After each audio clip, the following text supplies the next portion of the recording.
Assalamualaikum warahmatullahi wabarakatuh. Perkenalkan saya Veronica Cynthia Dewi, mahasiswi dari Stikes Sesi Tangerang, tingkat 3D Keperawatan. Baik, di sini saya akan menjelaskan hasil telaah jurnal nasional.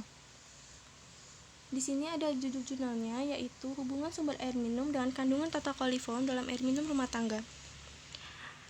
Kemudian ada penulis atau autornya, yang pertama ada Lia Archina, yang kedua ada Bambang Wispriyono, yang ketiga ada Iqbal Ardiansyah, dan yang keempat ada Laura Dwi Pratiwi dari Fakultas Kesehatan Masyarakat Universitas Indonesia. Kemudian ada publikasi atau publication-nya, link jurnalnya tersedia, bulannya bulan November, tahunnya tahun 2019, volumenya volume 14, nomor dan halaman, nomornya nomor 2, halaman 18-23. Penelaahnya saya sendiri, Veronica Cynthia Dewi, tanggal menelaahnya 22 Agustus 2021. Kemudian ada deskripsi jurnalnya. Yang pertama, tujuan utama penelitian. Penelitian ini bertujuan untuk mengetahui hubungan sumber air minum dengan kandungan tata koliform dalam air minum rumah tangga. Yang kedua, hasil penelitian. Hasil dari penelitian ini menunjukkan bahwa 92,7% dari seluruh sampel air minum rumah tangga yang diuji positif mengandung tata koliform dengan kisaran 1-300 CFU per 100 ml. Hasil uji statistik menunjukkan tidak terdapat perbedaan proporsi kandungan tata koliform pada sumber air minum yang berasal dari air sumur dan air isi ulang atau kemasan. Pi 0,720 dengan nilai OR 1,541, CI 95% berbanding 0,350 sampai 6,750. Kesimpulannya, hampir seluruh air minum rumah tangga yang menjadi sampel tidak memenuhi syarat mikrobiologis dan tidak dapat dinyatakan air minum yang berasal dari sumur atau air minum yang berasal dari damu atau kemasan lebih baik kualitasnya. Kemudian telaah jurnal. Yang pertama, fokus utama penelitian. Fokus dari penelitian ini adalah mengenai pemakaian sumber air minum menggunakan air yang berisi kandungan tata koliform yang dipakai dalam rumah tangga. Yang kedua, elemen yang mempengaruhi tingkat kepercayaan suatu penelitian. Gaya penulisan seperti sistematika penulisan dan tata bahasa. Yang pertama, sistematika penulisannya sudah jelas, terdapat nama jurnal, judul penelitian, autor, abstrak, pendahuluan, metode, hasil, diskusi atau pembahasan, kesimpulan, serta referensi. Kemudian tata bahasa yang digunakan juga sudah cukup baik, pembaca mampu menangkap isi yang baik dengan baik dan mudah. Kemudian penulis yaitu kualifikasinya. Kualifikasi penulis sudah sesuai dengan kompetensinya yang dibuktikan dengan asal universitas, yaitu penulis dari Lia Archina, Bambang Wispriyono, Iqbal Ardiansyah, Laura Dwi Pratiwi dari Fakultas Kesehatan Masyarakat Universitas Indonesia. Kemudian judul berupa kelebihan dan kekurangannya. Kelebihannya menggambarkan isi penelitian secara umum, kekurangannya tidak terdapat kekurangan dalam judul penelitian ini. Abstrak berupa kelebihan dan kekurangannya. Kelebihan dari abstrak ini yaitu poin penting dalam penelitian sudah dijabarkan dengan lengkap pada abstrak. Kekurangannya tidak terdapat kekurangan pada abstrak jurnal ini. Selanjutnya, elemen yang mempengaruhi kekuatan suatu penelitian. Yang pertama, tujuan penelitian dan masalah penelitian.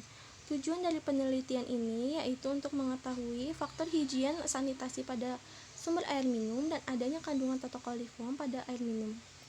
Masalah dalam penelitian ini adalah kualitas air minum di dalam rumah tangga, apakah sudah memenuhi syarat dalam kualitas air minum yang baik.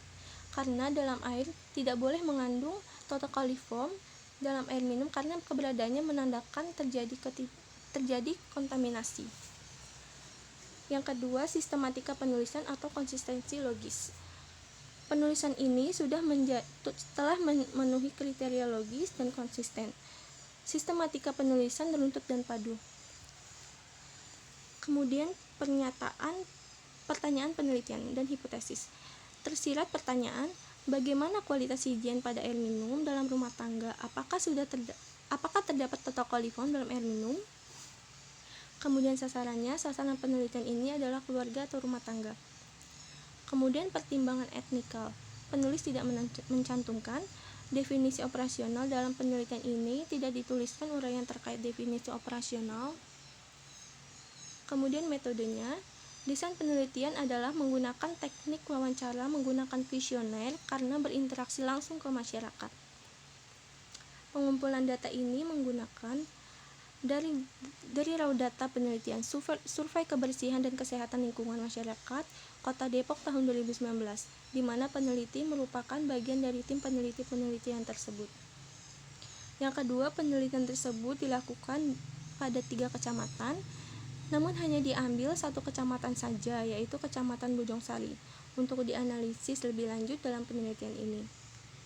Yang ketiga, Total Plate Count atau TPC, yang dimana dilakukan oleh petugas Laboratorium Kesehatan Lingkungan atau FKM UI. Data dianalisis menggunakan data cross-seksional dengan pendekatan analisis sekunder. Kemudian populasi dan sampel. Sudah jelas kriteria inklusi pemilihan sampelnya. Jumlah populasi dan sampel sudah jelas. Teknik pengambilan sampel dengan metode pengumpulan data yang digunakan adalah wawancara dengan menggunakan kuesioner dan pengambilan sampel air minum oleh petugas sampling dengan menggunakan alat dan bahan yang telah disediakan. Kemudian cara pemilihan, teknik pengambilan, dan penentuan besar sampel. Masyarakat diseleksi sebagai sampel berdasarkan data pengelolaan air minum dan data diisikan di kuesioner. Teknik pengambilan sampel menggunakan randomly sampling. Kemudian data analisis. Uji statistik menggunakan uji chi-square menunjukkan bahwa tidak terdapat perbedaan proporsi kandungan total coliform antara air minum yang bersumber dari air tanah yang dimasak dan air minum yang bersumber dari DMU atau air kemasan. Berikut hasil penelitiannya. Yang pertama, distribusi frekuensi pengelolaan air minum di Kecamatan Bojongsari. Kemudian tabel yang kedua, distribusi frekuensi kandungan total coliform dalam air minum rumah tangga di Kecamatan Bojongsari. Kemudian tabel yang ketiga, distribusi sumber air minum dengan kandungan total coliform di dalam air minum rumah tangga. Pembahasan temuan hasil penelitian, kekurangannya dan kelebihannya. Kelebihannya, peneliti sudah jelas membahas mengenai kualitas higien pada air minum di dalam rumah tangga pada masyarakat. Kekurangannya, tidak terdapat kekurangan karena pembahasannya sudah jelas. Kesimpulan dan saran. Kelebihan dalam penelitian ini diungkapkan suatu kesimpulan berdasarkan hasil olah data statistik sehingga kesimpulannya jelas. Kekurangannya, tidak terdapat kekurangan karena pembahasannya sudah jelas. Baik, terima kasih. Sekian dari saya, kurang lebihnya mohon maaf. Wassalamualaikum warahmatullahi wabarakatuh.